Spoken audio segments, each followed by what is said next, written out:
Kiev bilen Moskwanyň arasynda geçirilen ilkinji ýokary derejeli gepleşiklerde parahat ilad üçin insanperwerlik koridorlaryny döretmek we hokatyşygy bes etmek ugrunda öňe gödüşlük gazanylmady. Bu Mariupol şäheriniň golaýyndaky çağa dogurlayan öýe ortadan eden hüjümi sebäpli global derejede gahar gazabyň artan pursadyna gawat geldi. Ukraina resmiýetleri şol hüjümde 3 adamyň şol sandy bir çağanyň wepat bolandygyny aýdýarlar. Ukrainanyň daşary işler ministri Dmitro Kuleba 10 martda Türkiýede geçirilen gepleşiklerden soň jurnalistleriň öňünden çykyşynda Rus kärdeşi Sergey Lavrowyň Kiýewiň ileri tutýan gumanitar meselesi ýagny dudagy düşen adamlary evakuasiýa etmek üçin söwüşi toktatmak islemeýänligini aýtdy. Prezident Volodymyr Zelenski Orsiýety lukmançylyk merkezine edilen hüjüm bilen uruş jenaýaty etmekde günäkärledi we munyň Birleşen Ştatlaryň 2-nji jahan uruşundan bäri Ýewropa döwletlerine edilen eň uly hüjüminiň güýçden düşürüji bolup biljekdigi sebäbi Orsiýatyň Ukrainlerden garaşylşyndan has güýçli garşylyk bilen ýüzbe-ýüz bolanlygyny duýduranlygyny nyktady. Aktan bu hüjüme paraga dilata garşy wagşy güýç ulanmak diýip ýazgardy. Britan premier ministri Boris Johnson bolsa ony ahlaksyz diýip adlandyrdy. Lavrov gaýdawsuzlyk görkezip Orsiýatyň Ukrainadan ýaraksızlanmagyny we bitarap statusy kabul etmegini talap edýänligini jurnalistlere gaýtalap egleşik görkezmedi.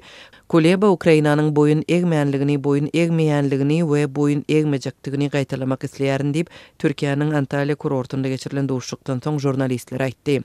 Biz diplomatiýa taýyn, diplomatik çözgüt gözleýär, semma bolmasa da öz toprağymyzy, halkymyzy Rus agressiýasyndan gorarys diýip Ukrainanyň daşary işler ministri aýtdy.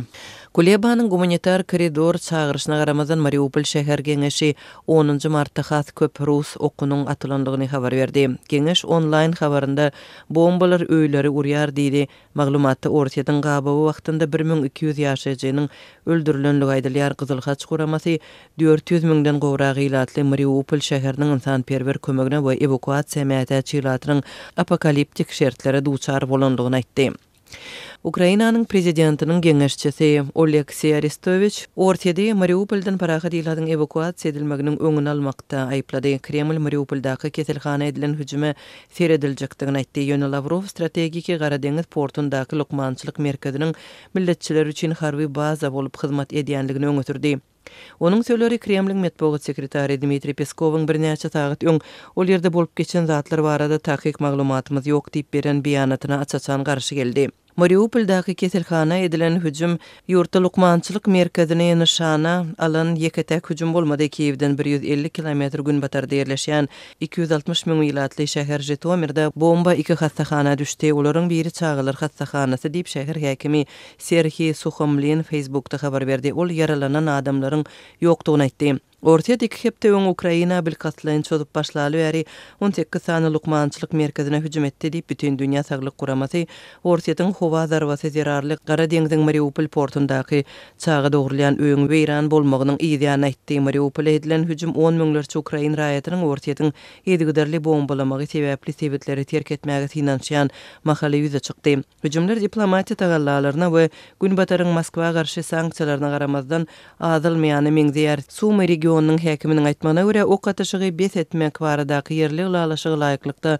Sumy şäheriniň ýaşaýjylary 10 martda gaby wagtyndaky ýerlerden gumanitar koridor arkaly 3 gün bäri şäheri terk edýärler. Gubernator Dmitro Chevitskiň söýlerine görä 24 fevralda Ukraina hüjüm eden Orsiýat bilen gelinen ulalaşyga görä hepdäniň dowamında birnäçe müň adam Sumy şäherini terk edipdir.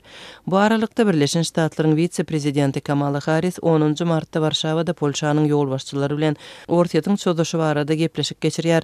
Birleşen Milletler Guramasynyň bozgunlar gullugy Ukrainany terk eden adamlaryň sanynyň 9 martda 2 200 000 adama ýetenligini çaklady we Orsiýatyň çözüşi başlaly bäri Ukrainadan gaçyp gidenleriň sanynyň artýanlygyny aýtdy. Olaryň köpüsi goňşy Polşa geçdi. Ýurdun terket gullugy 10 martda çenli 1 430 000 Ukrainalynyň terketten geçenligini habar berdi.